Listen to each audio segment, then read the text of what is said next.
and you let a brand new chiropractor loose in your clinic? Are you brave or just bad at HR? Well, she's smart, she's funny, and she hasn't run away screaming yet. So I'll call it a win. Today, we're talking with almost Dr. Lilly Hammitt, fresh out of chiropractic school and ready to spill what she really thinks about entering the profession. Yeah, this is the advice episode that everybody has been asking for, especially like PT and chiro students. Mm-hmm. And so you can expect a little bit of honesty, a lot of humor, and even an awkward story or two. So let's do this. All right. This is the Pitch Podcast. What happens when a chiropractor and a physical therapist get together to make a health and wellness podcast? But chiropractors and physical therapists don't like each other. Oh, think again. I'm Dr. Kathy Lynch, physical therapist who likes to help people move and get stronger. I'm Dr. Jason Young, an evidence-based chiropractor who uses humor just as much as adjustments to help people get better. Welcome to the Pitch Podcast. Remember, there's no I in pitch. Hey, everybody. Welcome back. This is the Pitch Podcast. I'm Dr. Jason Young. I'm a chiropractor. And I'm a doctor. You're a doctor of some sort? I'm a nerd. Dr. Kathy Lynch. I'm a physical therapist. Yes, good. That took a lot of work, Kathy. It did. Yes. And so in true nerd tradition, we've maybe invited the nardiest nerd of us all. Yes. This is almost Dr. Lilly Hammitt. Lilly is a chiropractic student at the University of Western States for just a couple more weeks? Yeah, like 8 more weeks. 8 more weeks. Well, by the time this airs, it'll be like 2 more weeks. Yeah. But Lilly has been my intern at Body of Health Chiropractic and Wellness Center. And so I told her that if she really wants to graduate from school, she has to be on the podcast. So, but she's one of the smartest people that I've ever worked with. Now, wow. I didn't say smartest interns or smartest students. She's one of the smartest people I've ever worked with. Wow. Yes. That's impressive. Yes. Yeah. You're welcome. And so real pleasure to have you here. Now, the reason we tricked you into coming on this show is it's been a real popular request, hasn't it? Yeah. Like we've had some PT students, some chiro students who, when we've asked, what do people want to hear? They want to hear about what you have to say, which is what do people need to know about entering physical therapy? And they just have physical therapy. They don't want to be chiropractors. Well, we got one. Well, they're going to get it anyway. Yeah, right. And so, so thank you for being on the show. Yeah. Excited to have you here. Yeah. Excited to be here. Cool. Great. Well, that was a good show. Tune in next time. No. Well, the first and obvious question, why? Why did you choose chiropractic? I knew growing up that I wanted to help people and didn't feel like working in a hospital was going to be for me. I was a gymnast for 9 years growing up, and me too. Really? No. And was in a car accident at the beginning of high school, and so kind of between those two things, I got a lot of experience being a chiropractic patient, and just felt like it helped me so much, and I wanted to do that same thing for other people.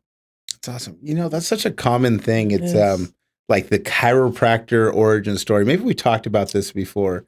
And do you find this with physical therapists where they're I became a physical therapist because I got injured once. That's what happened with you. Mine. That's your my story. Right. Don't make fun of me. Yeah. And then it's it's just scary though, whenever psychologists are that's my origin story. I was in an insane asylum. No, that is really awesome. Yeah. Oh, you know what? Can we get? I need to clear the air about something first. So you were actually mentioned in a previous episode, and because I was wearing that bright purple shirt, and I was look, I think it's some sort of a phoenix or something. Yes. Wrong. It's not a phoenix. What do you want to correctly identify the school mascot? The UWS school mascot is an osprey. It's an osprey. Yeah. Hey, and I swear it's not there's a reason I didn't know that, okay? Yeah. So when I was a student at Western States, 21 years ago, there was no mascot. Nobody cared. You're right. I was a student body president And I proposed a mascot, but apparently it was not appropriate. I thought that we should be the Blazing Joints. I thought, that's probably perfect as a mascot. But Very fitting for Portland. yeah, yes, I mean, it's very, true. very Portland. Mhm. Yeah. So when I saw that bird, I thought, oh, it's a fiery bird. Yeah, a fiery bird. But it's an osprey. Yeah. Okay. Okay. Yeah. Mm. Still, thank you for the shirt. Yes, You're welcome. That's excellent. That's excellent. Oh my goodness. So, favorite part of school, most frustrating part of school. My favorite part of school was entering the clinic in quarter 8 to like transferring from like classroom listen to a lecture for 2 hours into like actually putting these skills to use. Least favorite part was probably about the first year where it's really hard sciences Really hard. and like it may be stuff you've learned in undergrad, but you're diving way deeper than you did previously. And Yeah, stupid deep. Stupid deep. And yeah. So tell people like, what is chiropractic school like even? Like, cause I get questions all the time where people are like, so how many weekends did you have to study to become a chiropractor? So like, what does it take to go to chiropractic school? And like, what does that look like? To like get into chiropractic school to begin with? Yeah. So most schools require a 4-year degree. There are 2 schools in the US, UWS being one of them, that only requires a certain amount of credits so you can enter without a bachelor's degree. And it's written into the curriculum that you obtain it while you're there. And even if you do go in with a bachelor's degree, you end up with another one. Sweet. They're just handing those suckers out. Pretty much. Yeah. Nice. So I ended up going the route where I just accumulated a lot of credits and applied to chiropractic school. And so got my bachelor's in human biology about a year and a half into the program. Oh, nice. So that's kind of like getting into chiro school. And then I just want to point out, I did the same thing. That's how the smart ones do Yeah. it. Good. All right, good. All right. yeah. Okay. Cool. Go joints. Go joints. The blazing joints. And then like the first year and a half is like really hard classroom learning, like your basic sciences of like chemistry, biology, a lot of anatomy where you're in a cadaver lab and it's stinky. And during that time, a lot of people don't realize that about the education is that you're doing it. You are doing all of it. Yeah, you are learning every muscle, bone, nerve, artery, vein in the body. Like I'm not just learning about joints how to pop them. It's learning about what else is around them. Yeah. And then kind of throughout that year and a half, you start incorporating your adjusting courses, kind of working on those skills, positioning your body, getting faster. And then there's about a year and a half in, you take a test, your clinical entrance assessment, in order to be able to actually practice in the school clinic. You spend a quarter in the school clinic, you take another assessment in order to be eligible to practice off-site, such as like going to practice with Dr. Young, those types of things. Only the best of the best. That's right. Only the best of the best. Yeah. Cream of the crop. Yeah. And then about your last year of school is primarily focused on patient care. You do have some online classes, but you're in the clinic for up to 25 hours a week treating patients or working with other people on your skills. It's like being a real doctor. Yeah. Yeah. Yeah. Yeah. Yeah. Yeah. Yeah.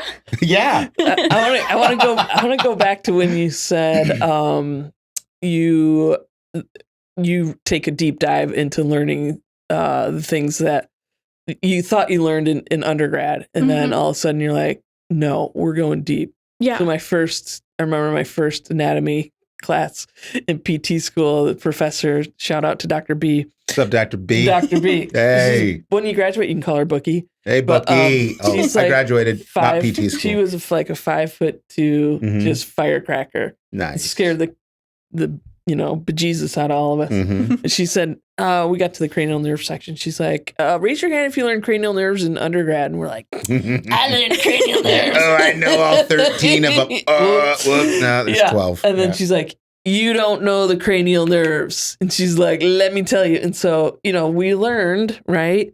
Like, not just what they are, where they are. You got to know what hole they come out of the head in. Yeah.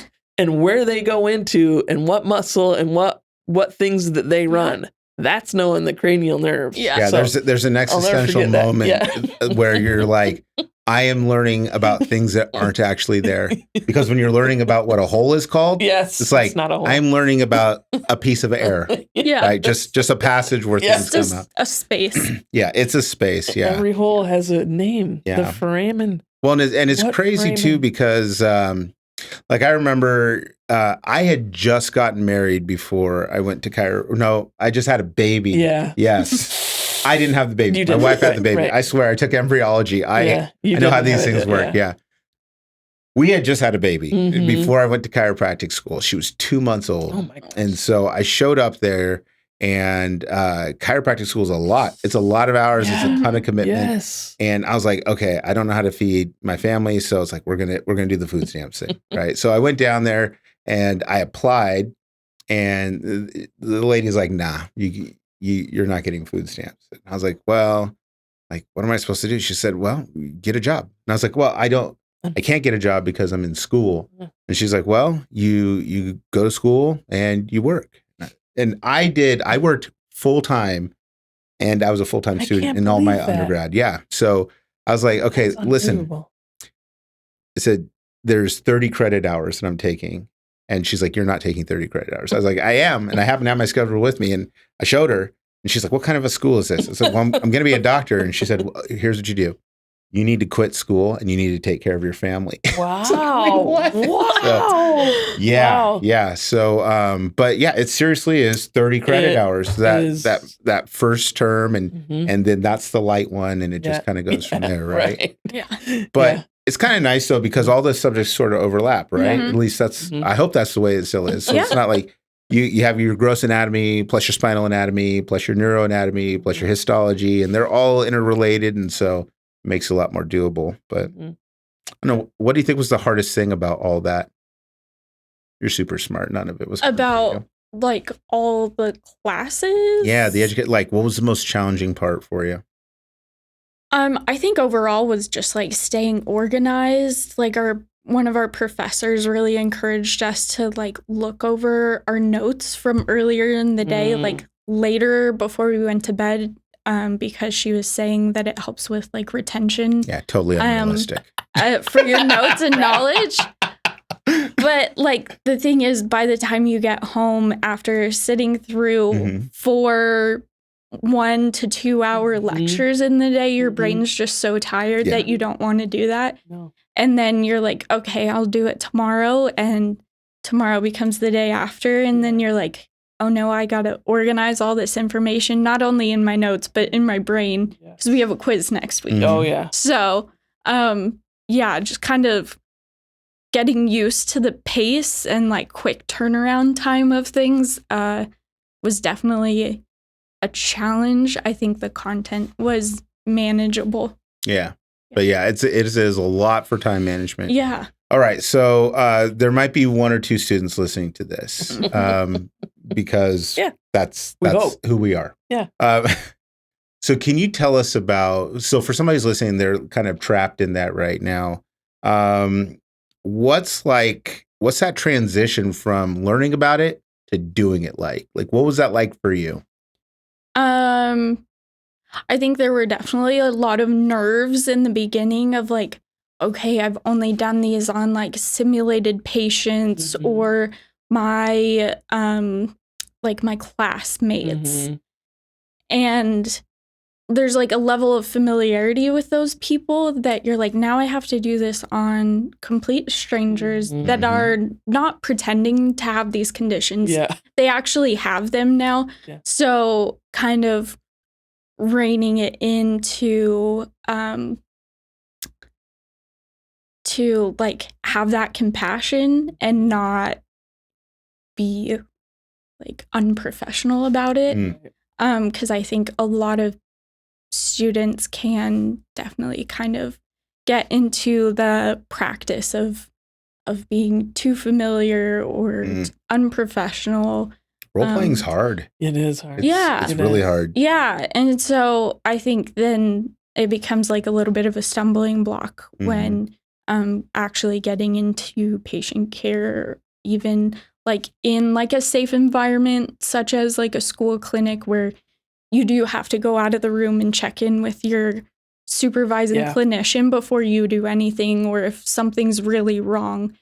Like even then it still might be a struggle, but so what advice would you have for students who are like doing the role playing and it just isn't feeling authentic? Like what can they do to prepare to enter the real world? I think maybe switch up who you're working with. If you're working with a classmate that you guys are buddies, you hang out on the weekend, then you're not going to get the same experience as working with a classmate that you don't know very well. Find somebody you hate. Yes. That's the advice. Or that. Yeah. I mean, that works too. Do some orthopedic tests. See if it hurts. Yeah. Well, and I know that we've had some experiences, like some even pretty recently, where it's like, you're going to deal with patients that you don't like. Yeah. Like we had some stuff this week. We did. Yeah, we had. Yeah, I don't know about you guys. I love all my patients. It was not all fun. Oh, well. It's only Wednesday. Yeah. It's. I love them. You have. I always tell students whenever like I go and speak at the school or whatever that you have no control over what walks through your door. Yeah. Right. You have some influence over it, but you just can't control it. Right. So sometimes you get people who walk in and they're just kind of wild or they have like, weird ideas. Sometimes you get bad people that come into your clinic. Like we Googled a patient once after a weird encounter and found out that they had like tried to murder somebody. Oh. Yeah, it was in the news. And so I was like, well, but everybody deserves health care, right? Body of health chiropractic. Yeah, exactly. You hear that, felons? But yeah, it's a hard thing. And one story that I tell actually that illustrates this, not just about bad people, but you just don't have control over the things that come in the clinic. So when I started practicing, it was like January of 2008, February of 2008. I had a patient who came in and just had like tons of red flags, like all the things that you learn about, right? In fact, I remember I was seeing her and I was like, can you wait here for a second? I went into my office and like was going through my school notes from pathology and everything. I was like, oh, red flag, red flag, red flag. And I was like, this is not good news. And so I had to go and have a conversation with that patient about, hey, I think that something really serious is going on. And so then like went down the road to doing a cancer diagnosis, which ended up being terminal. And even worse, it was my mom. And so it's like, okay, this is year one. It's like week 6 or something like that. And so I just wanted non-specific low back pain. Yeah, that's it. Or a mild headache or something like that. But yeah, I think that's something that's challenging is you have to be ready for anything that comes in. So yeah, how do you role play that? I don't think you can. I don't think you can. I think a lot of experiences are definitely going to come with being kind of pushed into the real world, whether like interning at clinics or like finally getting out and actually working either like in somebody else's practice or starting your own, that you kind of figure out, oh no, like school didn't 100% prepare me for this exact situation. I know what I'm supposed to be looking for. Like I know what to do as a clinician, but there's some complicating factors to this that I think, just come with time. Mm-hmm. So how do you deal with the discomfort then? Just kind of push through it. Yeah. I think if you're like working with somebody else, maybe bouncing things off of them, to be like, hey, this seemed weird. Mm-hmm. What would you do in this situation? But yeah, I think like for the good of the patient, you have to work through your own discomfort sometimes. Yeah. Those are all good words. Do you have like a surprising patient moment in your first couple weeks of remember your clinical? HIPAA training? Yeah. No. Don't use names, but has there been a surprising moment since you've been in the clinic? Well, we had a surprising moment yesterday evening. Not surprising that way. But I wasn't, I wouldn't. Last week or the week before, I had a new patient with like really bad mid-back pain. So tender that like even like light fingertip pressure was so painful. And I did my exam as best I could and came out and talked to Dr. Young. And I was like, I can barely touch this patient. Like, how am I supposed to treat her? And so he was like, his advice was, if you only have one shot at adjusting this patient, make it the most clean and crisp adjustment so fast, because you're not going to be able to try a second time. Right. And so I was definitely uncomfortable in that situation because I had not had a patient in such like pain that high or that intense to where I was like, I don't know what to do in this situation. I'm going to go for it. And so I did go in and I was able to adjust and I got the adjustment to go on the first time. Delivered the adjustment of a life. And I was able to like work in other areas and like we've been slowly working with her more. Good. But it's definitely going to be something that's going to take a while. But in the moment, I was like, I can barely touch you. I don't know what I'm supposed to do. So, I think that was like my most surprising one that really stands out to me right now. It's a good story. Yeah. And I think that we've gone through that before where it's like, in the beginning, it can be really the idea of dealing with somebody who's in pain and kind of provoking that and this can make you better, this can make you worse. That's super uncomfortable, right? Because it's like, it's scary. I'm just here to help people, right? But like when you're like, do one more squat, who knows what happens?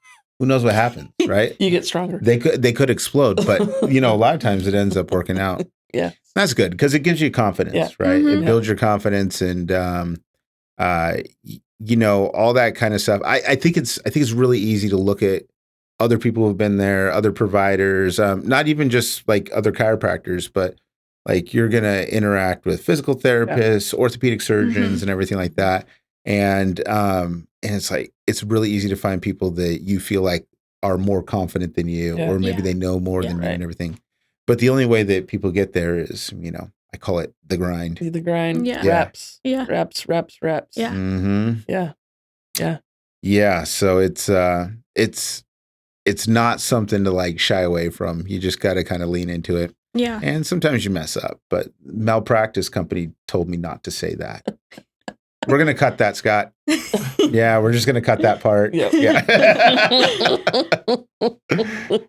Oh my goodness. All right. Moving on. Yeah. I think Lilly is going to reflect on some things. Gosh, yes. Do you have questions for us, Lilly? I do. All right, because this is, I think, what the students really wanted. Yeah. They're like, I already know the stuff that she's saying. So what, okay, Lilly, what can we tell you? And we don't know what her questions are. Oh.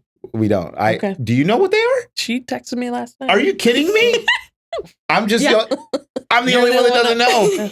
All right. Okay. All right. Yeah. See, I'm here for it. Let's go. Yeah. I was just thinking these on the fly yesterday after you told me I needed to prepare some. I I know how like people always talk about like their favorite part of what they do. What is your least favorite part of what you do? Should we say it on 3? Yeah. 1, 2, 3. Notes. Chart notes. Yeah. Yeah. And really, you could swap us out for any healthcare provider. Yeah. You would have probably gotten the same Okay. answer. Okay. I mean, even doctors who are like telling people, have to tell family members, yeah, I'm sorry, your loved one didn't make it. They would chart notes. Yep. Literally. Yeah. And I don't want to do another chart note in my life. Well, and it's weird because it's like, I'm sure that whenever you were like, I want to go to chiropractic school and you went and you did the preview and everything, they weren't like, hey, 60% of your job is going to be writing stuff. Yes. Sitting in front of a computer. Sitting in front of, justifying what you just did. Like, this is what I did today. Dear diary. I made them do 3 squats, 4 lunges, and then stretch their quads. Yeah, right. Please send me money. And then they send you money and they're like, dear doctor, send that money back. Well, and it is a weird thing because it's like, I think one of the few jobs out there where you do a job and then you're hoping somebody's going to pay you for that job. Yep. And then they might pay you for that job and then they might ask for the money back. Yeah. Regardless of whether you did a good job or not. They don't pay you as much as you ask them to pay you. Yeah. And then they want some of it back. Mm-hmm. So charts and then dealing with insurance being a close second. It's all kind of the same thing. Yeah. It's all. And chart notes are important. They are. They are. Yeah. You got to know what you did with the person, but like continuity of care. Yes. If like I drop dead and you need to be able to take over care, stuff like that. But and I got to remember what I did last visit. There's things like that, but there's just certain elements to it and the repetition of it. And the fact that we have to do it just to get paid is, to me, an aggravation. It's a real grind. That's it. Well, and so here's something else to think about is I think I added it up and I'm probably 15 to 18,000 patient visits that I've done. And that's 15 to 18,000 notes. Yeah. Yeah. And it's like, how come I'm not getting paid novelist money? Right?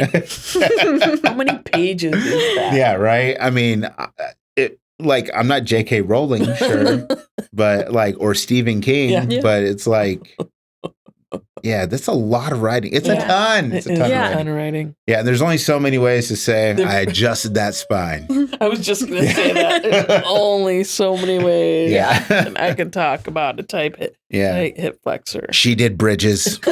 She did them again. And she did them really good. Yeah. She was moderately better. She'll probably do them again next week. She'll do them again next week with my cueing. Okay. So, I think we beat that one to death. What else can we tell you, Lily?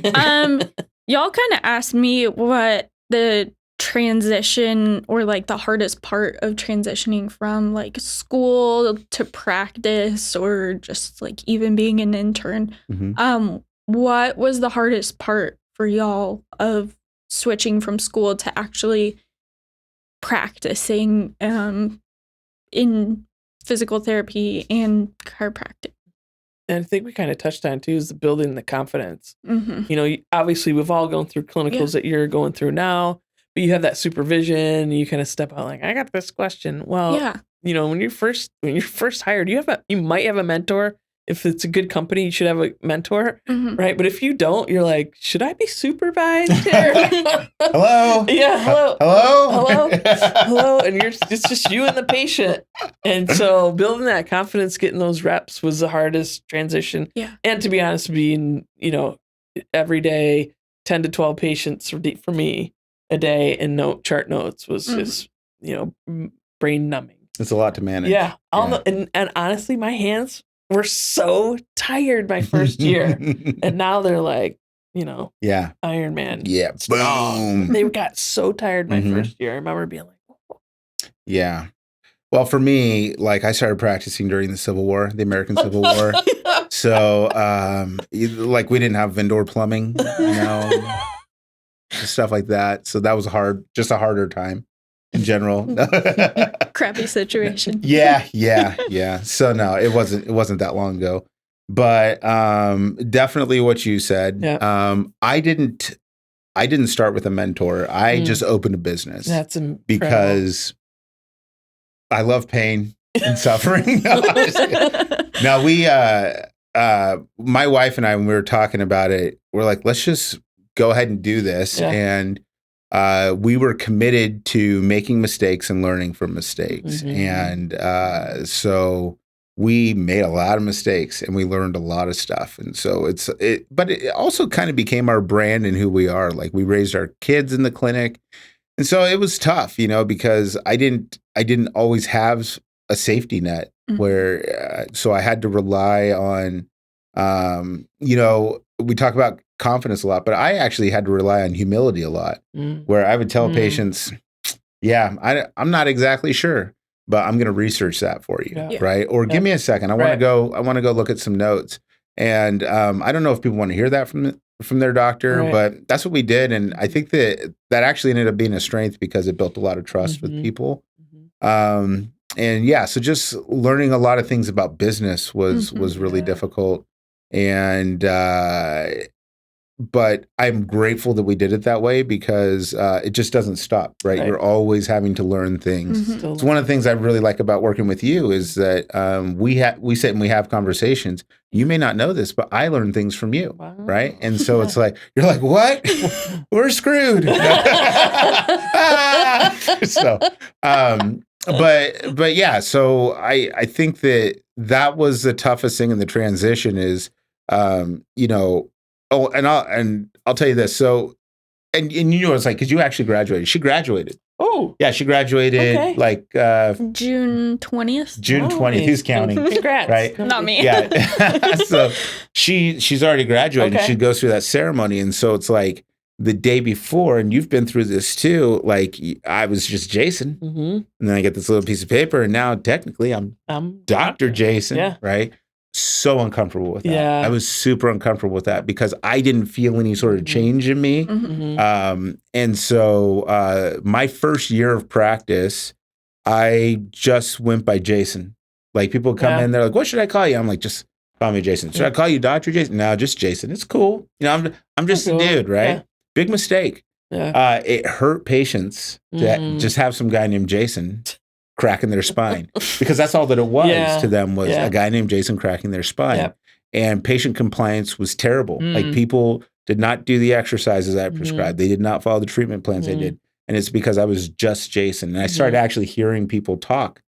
And when they would talk to my staff called me Jason too. It was like, oh, just Jason. And I was like, oh, and I talked to a mentor about it and they're like, yeah, you got to start using your title. Doctor, And it changed things. It changed me and the way that I operated, the way that I thought, the way that I treated people. It changed, the respect that patients had for not just for me, but for what we were doing together. And then also you were talking about the hands. Yeah, the injuries. The first year, every single month, I had some sort of really bad injury, like both shoulders, hip. I'd hurt my back because it's tough to learn to adjust people because you're always working on your buddies, right? Yeah. But it's like somebody comes in, you get one person who's, 400 pounds, and then you get the next person who's like 89 years old and they weigh 4 pounds. And it's like, and so taking care of my own body and my own joints was really difficult. A lot of injuries that first year. So I think that's my answer to that. Yeah. Okay. What was the question? Yeah. I know that like even as students and like it's a common theme in the healthcare world of this like idea of burnout. Have you guys experienced burnout? I'm sorry, did you say, are we experiencing burnout? Are you or have you in the past experienced like feelings of burnout while practicing, and like how did you deal with that or overcome it? I'll try to listen with the straight face. Yeah, I know. Why don't you go first, Kathy? Okay. Yeah.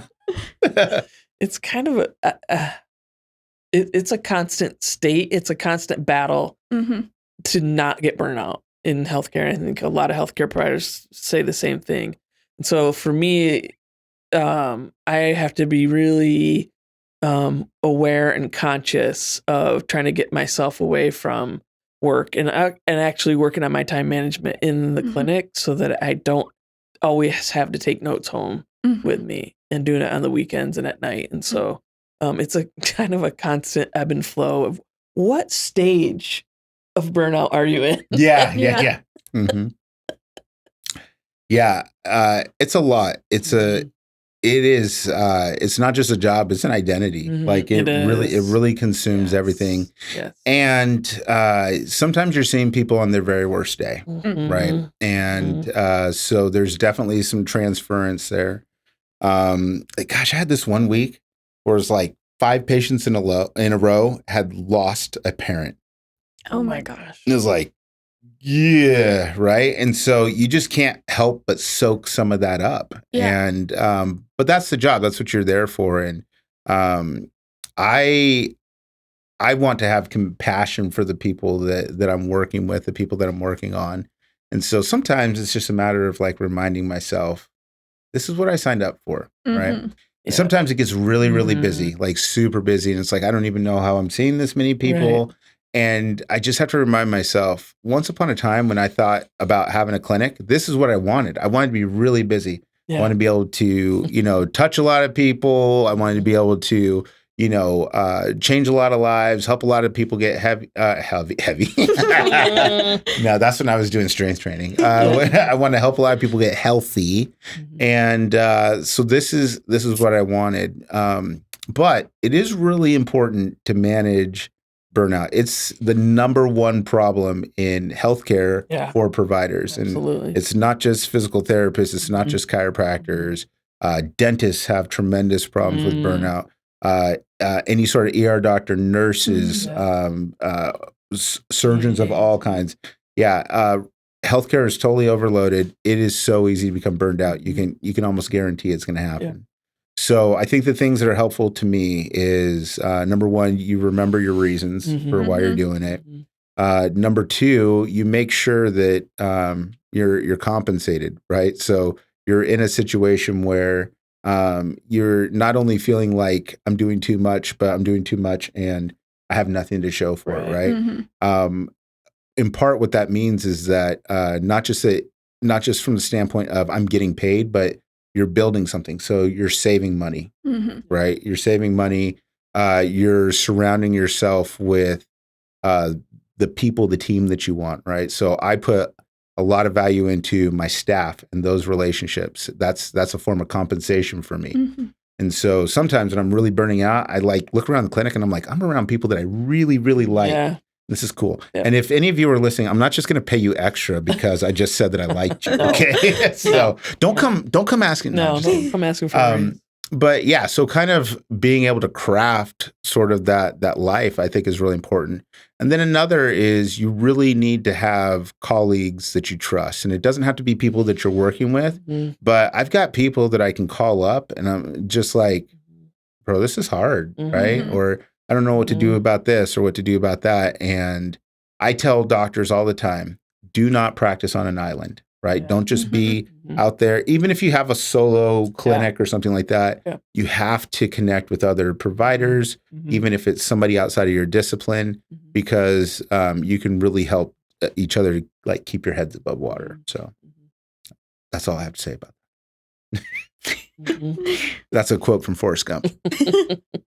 Yeah. Those were great answers. Is it game time? Is that all the questions? Oh, we did it. We made it to game time? That was 3 questions. 3 questions. Okay, that was your allotment. Yep. Good. All right. So I thought of a little game for you, Lily. All right. So this one, so when I was thinking of a game, I already said that you're one of the smartest people that I know. You're very sharp. And I figured if I gave her something like, oh, what would you do in this situation or that situation? She's just going to get that. So what I thought that we would do is you have to pick out the accurate story. We're calling on paper, this game is called Doctor's Orders. I don't know if that's going to make sense here. No. But we, seasoned veterans, are going to share a couple of clinical stories. One of them is going to be true. The other one is going to be false. And you just have to pick out which is the true one. Okay. I'll go and Kathy will go. Okay. You're free to ask questions about any of these situations, but you have to suss out the sus story. Yeah, suss out the sus story. Okay. Do you want to go first or should I go first? You go first. All right, I'll go first. Okay. Situation number 1. Mm-hmm. I have a gentleman come in and he has a fake eye and neck pain. And as I was adjusting his neck, I thrusted so vigorously that sucker popped out of his head and it rolled across the carpet and it bounced off the wall and it made just like that. And yeah, that's the story. That's pretty embarrassing to adjust somebody vigorously enough that their eye pops out of their head, literally. Okay. All right. That's number 1. Okay. Number 2, I was adjusting a woman and I was kind of hovering over her a little bit. And when I went to thrust and adjust her neck, her hand shot up and she punched me in the face. Okay. And the next time she came in, before I adjusted her neck, I said, just a moment. Went to my office, grabbed a pair of boxing gloves, and I was like, put these on to protect your hands. And she never came back. So I have to figure out which one's true and which one's false. Amazingly, only one of those is true. Yeah. Oh gosh. I'm gonna say that the boxing gloves is true. The boxing gloves is true? Yeah. You are correct. Wow. And you know what? She actually did come back, but it was 6 or 7 years later. And when she came back, I was like, what are you doing here? And she's like, I came back because my neck hurt. I was like, that was the whole punchline of my story about you, was that you never came back. And she's like, I just didn't have pain. And I was like, So, but yeah, sweet lady. Just got a little startled, punched me in my nose. So, oh my god. Very good. I told you she's smart. All right, Kathy. Smart. Get her. Okay. Situation number 1. I had a patient who came into the office with back pain. I had some back pain. I got a little numbness, tingling in my legs, yada, yada, yada. And so we get into the exam room and then all of a sudden I ask her to get up and she doesn't get up. I'm like, ma'am, get up. I need to see you move. She's like, I can't stand up. And so once I tried to help her stand, she couldn't stand. And so once she couldn't stand, I decided, you know what? I think it's time we're going to call the ambulance. So ambulance came and she had caught a guina and had surgery later that day. Oh my goodness. Mm-hmm. Mm-hmm. No. I thought she was just tired or something like that. Okay. Yeah. All right. No. Situation number 2. I was actually at my lunch hour. That's not true. That physical therapists don't take lunch. We don't take lunch. Never. It's my 5-minute lunch hour. And a patient came back into the clinic. It wasn't actually my patient. It was my boss's patient. And came back in and he's like, I just had my visit. My leg's really killing me. I was like, okay, sir. And I'll take a look, but you just saw my boss. So he's like, this really hurts a lot. And I'm looking at him and it's really hot. His leg is really hot, and he had just had surgery. So I'm ticking off the red flags, right? You're thinking what I'm thinking. So I say, okay. And he's with his wife, and he says, I said, I think you just need to go to the ER. I think you have a blood clot, and just go to the ER and say PT said, hey, I think I have a blood clot. And so he went. He had a blood clot. They had to amputate his leg, and I saved his life. And his wife came back with flowers the next day. All these sound true. So these are really good. Above the knee, it was below the knee. I think she made up the flowers. That's what it was. No.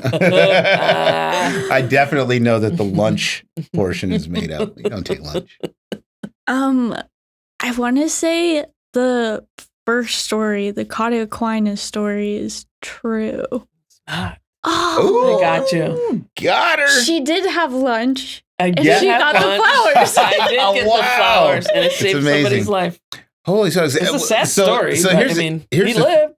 Here's the thing that's crazy about that is I'm sitting here listening and playing along, and I was like, I think she's told both of these stories. I think I remember both of these stories. And I was like, oh no, Kathy didn't understand the game. She was supposed to. No, you're so good. You're so good at that. So, oh, fantastic.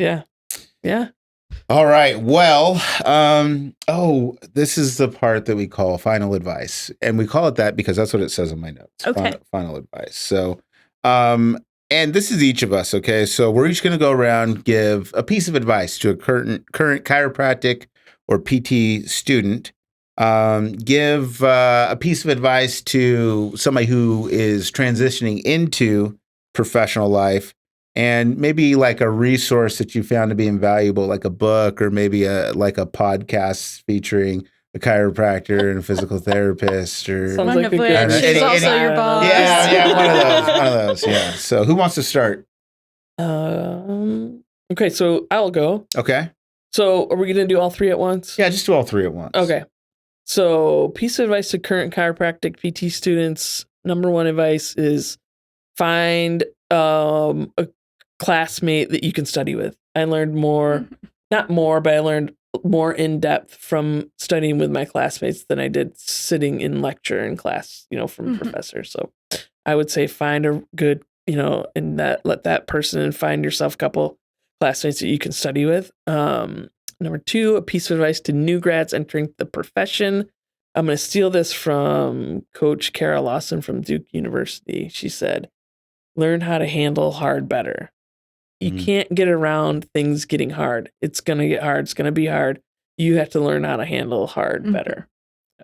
So I love that. I love that talk that she gives. So you can Google that. And a resource they found invaluable, book, podcast, mentor. I would say mentor for me was invaluable. So if you can find a good mentor, one that you kind of fit with the personality, you like how they practice, same kind of values, ethics, I think a mentor would be a really good resource. Okay, maybe I'll go next. Yeah. Those are all really good. And I think one of mine is going to be really similar. So for current students, I think that you have to think about how things are going to be, right? The way that things are now, listen to me closely, the way that things are now is not always how they're going to be. And so it's really easy, I think, to be anxious and afraid and worried and really have a lack mentality, like there's not going to be enough out there for me, or I'm not going to be enough, or I'm not going to know enough. And I think one of the best things that you could do is spend some time thinking about your future, planning your future, kind of projecting what do you want your life to be like. And that's great to kind of keep the hope alive.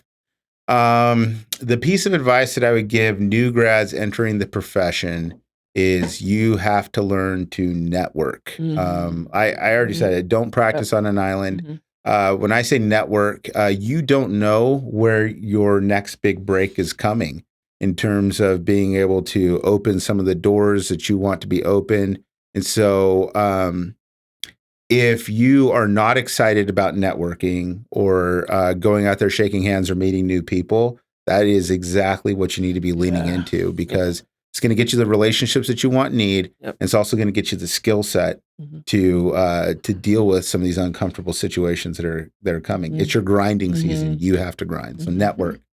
And then a resource that I think is invaluable. Oh goodness, this is tough. I think a resource that I came across, and I'm just gonna pitch it. The primary spine practitioner program that I completed at the University of Pittsburgh, which I think kind of morphed into their chiropractic program out there. It was really, really valuable. It gave me a really good framework, a way of digesting cases that came in. I had already been practicing for about 14, 15 years when I took that, but it's a program that's for chiropractors and physical therapists, and it was absolutely gold. So yeah, cool. I like that. All right, your turn. I think one piece of advice to current students is there is a light at the end of the tunnel. I promise. It's not a train, right? Yeah. Yeah.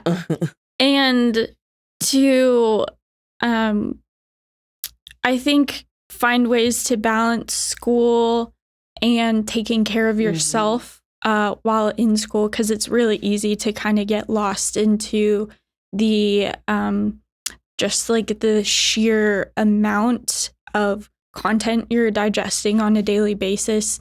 So kind of building habits to take care of yourself now while in school that will hopefully translate over into practice, maybe adjusting your schedule more, but like building those healthy habits so that you can like have a long, happy, healthy practice. Like, yes, you may still get burnout, but you have some like coping mechanisms. Yeah. So like find those coping mechanisms and develop them now. For new grads, I think that's kind of... What advice would you give yourself? Yeah. I think that's kind of hard because I am there currently. But I think when I lean into like day to day is the confidence I have in the training I was given, in whether that's adjusting or my level of diagnostic skills or all the practice I've put into these things, just having confidence that like my professors prepared me well for these, like my clinical educators prepared me well for these things. And so even if I don't feel confident in me, like actually being able to take care of this patient, I have confidence in what I know how to do that can translate over into actually caring for this patient. Wise words. And I know that like confidence can be like a hard thing to find, but even if it's not like confidence in yourself, if it's confidence in like the things you've done, then I think that can be helpful. And then what was the last question? A resource that you found valuable. I think, a mentor, like having you to talk to like on a daily basis. Even when I was like working with you one day a week, we would have like a weekly call of like, hey, what questions do you have about your patients you had on Monday? What can I help you with? Those types of things. And then I think also finding like good reference material. Like Wikipedia. We rely heavily on Wikipedia for the show. Body of health. Yeah, we do.